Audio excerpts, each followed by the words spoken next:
नमस्कार दोस्तों, आज हम लोग 12th इंग्लिश का इंडियन सिविलाइजेशन एंड कल्चर का समरी देखेंगे। भारतीय सभ्यता एवं संस्कृति।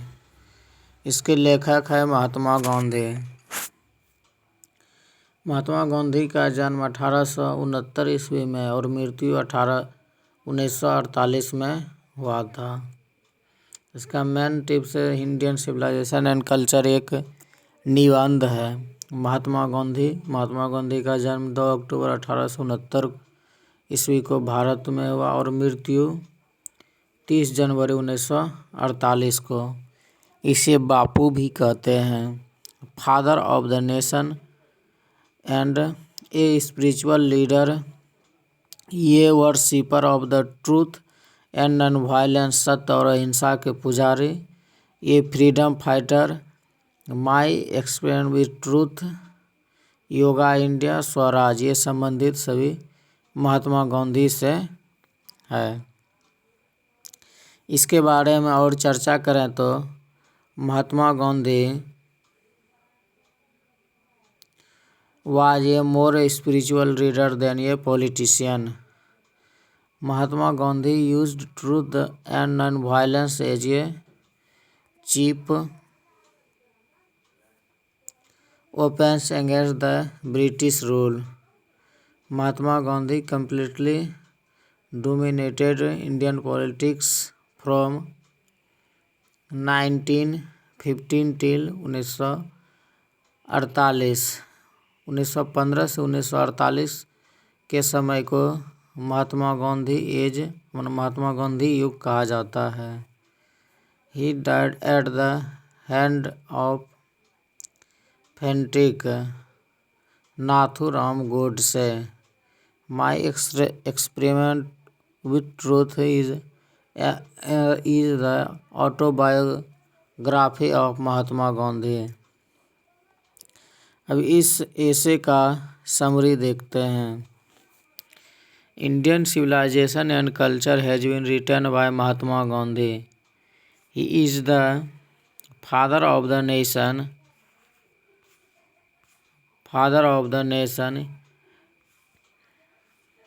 In this essay, he has described the salient features of Indian civilization and culture. Indian civilization culture Mahatma Gandhi के द्वारा लिखा गया है, जिसे राष्ट्रपिता भी कहते हैं। इस एसे में उसने वर्णन करता है कि भारत सभ्यता संस्कृति बहुत समृद्ध है। इन हिज ओपिनियन, उसके विचार में, the foundation of a Indian civilisation is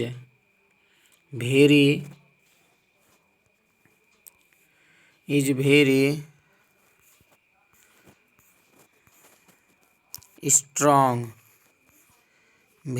strong, no one in the world can defeat, मतलब बहुत मजबूत है, कोई भी इस संसार में कोई भी इसे पराजित नहीं कर सकता।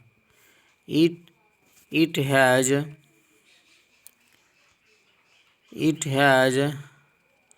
withstood one of the test of time, though it is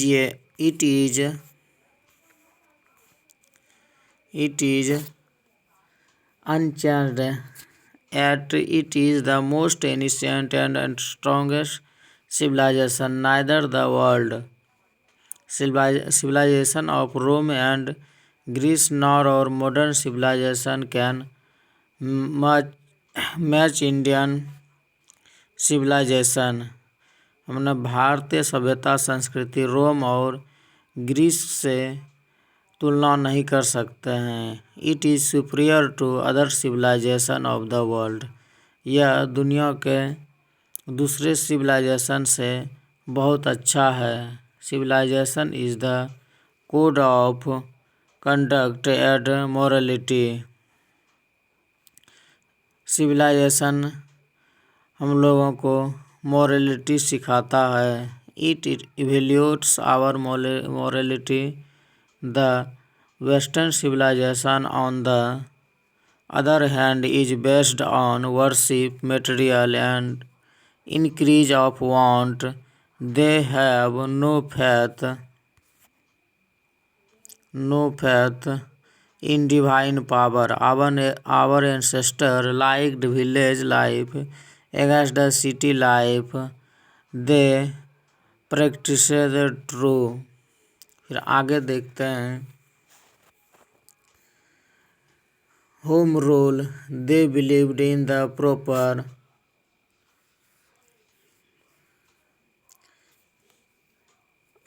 of the hand and feet. Their wants were limited, so they were happy.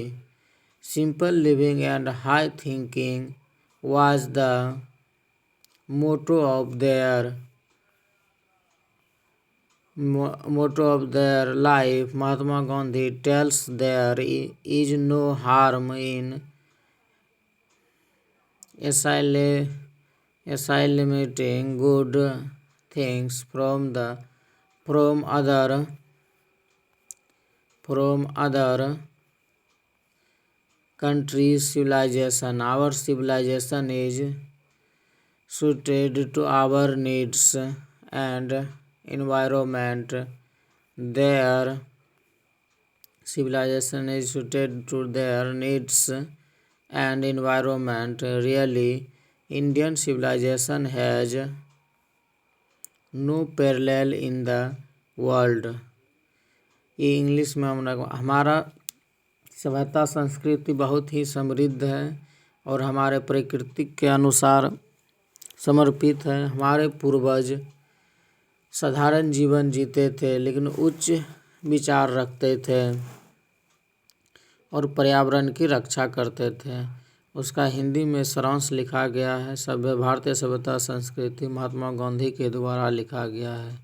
वे राष्ट्रपिता है। इस संबंध में वे भारतीय सभ्यता संस्कृति के मुख्य विशेषता का वर्णन करते हैं। उसके विचार में भारतीय सभ्यता संस्कृति का नींव बहुत मजबूत है। दुनिया में कोई भी इसे पराजित नहीं कर सकता है। यह जीवन के मांग पर खरा उतरा है। यद्यपि वह परिवर्तनीय है, फिर भी यह सबसे पुरानी और मजबूत सभ्यता है। न तो रोम और न ग्रीस की पुरानी सभ्यता, न ही आधुनिक सभ्यता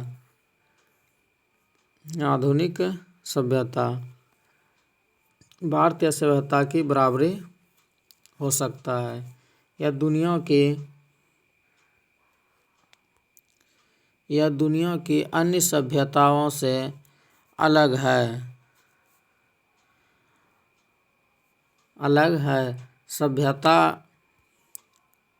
सभ्यता आचरण के दृष्टि से नियमावली को दर्शाता है जो नैतिक रूप से जुड़ी हुई है। यह हमारी नैतिकता को ऊपर उठाता है। दूसरी ओर पश्चिमी सभ्यता संस्कृति हमारे सभ्यता को वस्तुवाद की पूजा इच्छा की वृद्धि पर आधारित है। उन्हें दैविक शक्ति में विश्वास नहीं है। हमारे पूर्वज शहरी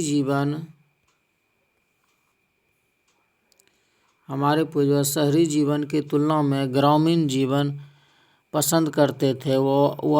वे वास्तविक आनंद घर में रहकर महसूस करते थे। वे हाथ और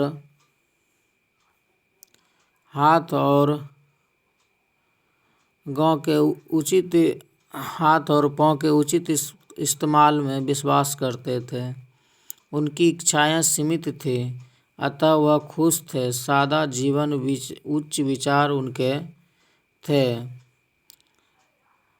उसका लक्ष्य भी उच्च था। महात्मा गांधी कहते हैं कि वे दूसरे देशों की सभ्यता से कुछ अच्छा चीज़ आत्मसात करना गलत नहीं है। हमारी सभ्यता हमारे आवश्यकता एवं वातावरण के अनुसार उचित है। उन लोगों की सभ्यता उनके आवश्यकता एवं वातावरण के अनुसार उचित है। वास्तव में भारतीय सभ्यता के समांतर दूसरी सभ्यता दुनिया में नहीं है।